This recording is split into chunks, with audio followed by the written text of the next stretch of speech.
Musim 2024-2025 menjadi musimnya Barcelona. Kenapa tidak? Mereka berhasil mendapatkan 3 gelar domestik, yakni gelar Supercopa de España, Copa del Rey, dan yang terbaru gelar La Liga.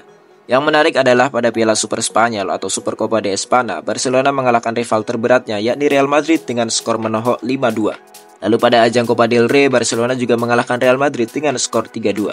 Ada kacau benar Madrid. Musim ini Real Madrid sudah mengalami 4 kekalahan saat melawan Barcelona. Agregat akhirnya menjadi 16-7. Aduh. Musim ini Barcelona menjadi tim tersubur di La Liga dan Liga Champions. Di La Liga Barcelona udah nyetak 97 gol, selisih 23 gol dari Madrid yang udah nyetak 74 gol. Dan kebobolan sebanyak 36 kali, sedangkan Madrid 38 kali. Wajar sih kalau juara. Di UCL aja Barca udah nyetak 43 gol, PSG aja cuma nyetak 33 gol, Inter yang ngalahin Barca cuma nyetak 26 gol. Barcelona main pakai garis pertahanan tinggi, makanya jadi tim yang subur. Cuma ya bisa jadi pisau bermata dua, alhasil ketemu tim sabar kayak Inter, ya udah kelar. Tapi memang perlu diakui Barca musim ini kelihatan subur. Banyak pertandingan di La Liga yang berakhir dengan kemenangan besar, skor 4 itu udah jadi langganan. Bahkan Barca udah 2 kali nyetak 7 gol dalam satu pertandingan di La Liga. Hal ini tentu tidak terlepas dari pelatih anyar mereka yakni Hansi Flick.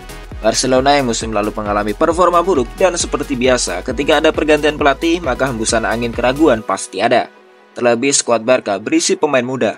Namun itu semua berhasil diolah oleh Hansi Flick menjadi sesuatu yang berbeda. Kekhawatiran fans teratasi. Skuad Barca tampil solid, performa tim meningkat dan kembali ke rute perebutan gelar juara. Skuad Barca memang tidak sementereng Madrid yang berisi nama-nama besar, namun bisa dikatakan kualitasnya merata.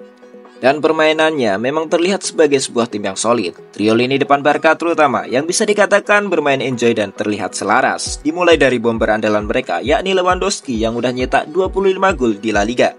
Winger andalan mereka yang jago nusuk ala-ala Robben ditambah placingannya yang di luar Nurul, tapi juga gak kalah garang asisnya, yakni Yamal yang udah bikin 13 asis di La Liga. Disusul sohibnya Rapinya yang bikin 9 asis. Kalau gol, Yamal udah bikin 8 gol, Rapinya 18 gol. Kalau di total gol sama asis, Lewi dapat 27, sejajar sama Rapinya. Yang ketiga, Yamal dapat 21. Ini baru di La Liga, belum UCL, dan itu masih bisa nambah karena masih sisa 2 laga lagi di La Liga. Ya lumayan buat nambah-nambah gol. Siapa tahu Lewi bisa ngejar Mbappe buat rebutan jadi top skor La Liga. Terlepas dari trio lini depan Barca, pemain lain Barca bisa dibilang kualitasnya rata dan mereka bisa main solid, egonya nggak tinggi-tinggi. Selain itu juga ada pemain-pemain yang suka ngasih kejutan kayak Ferran sama Fermin, jadi layak sih Barca juara La Liga. Kalau Madrid, pemainnya memang udah bertabur bintang, cuma entah kenapa permainannya kayak belum berkembang. Mungkin efek Toni Kroos masih kerasa ya, ditambah Modric yang udah OTW lansia. Selain itu badai cedera di lini belakang, jadi ya gaya mainnya kelihatan kayak gitu-gitu aja. Counter, adu sprint, cetak gol. Meski nggak sampai papan bawah kayak MU dan sempat rebutan gelar juara Liga sama Barca, performa Madrid memang nggak segahar musim lalu. Apa mungkin karena Barkanya kurang musim lalu? Hehe. Ya mungkin lagi nasibnya Mbappe aja, masuk Madrid niat treble malah ngedumel. Tapi salut buat Mbappe yang bikin rekor dengan gol terbanyak di awal debut di Madrid. Di La Liga, Mbappe udah nyetak 28 gol, udah ngelewatin rekor Alfredo Di Stefano yang cuma 27 gol. Di semua kompetisi, Mbappe udah nyetak 40 gol, lewatin rekor Ivan Zamorano yakni 37 gol. CR7 awal debutnya aja cuma nyetak 33 gol. Cepet juga Mbappe adaptasinya. Cuman sayang belum waktunya angkat trofi UCL, malah PSG yang OTW angkat trofi. Hehe. Performa Madrid yang bisa dikatakan nirgelar karena cuma menang Piala Super UEFA dan Piala Interkontinental tentunya menjadi catatan buruk buat Carlo Ancelotti.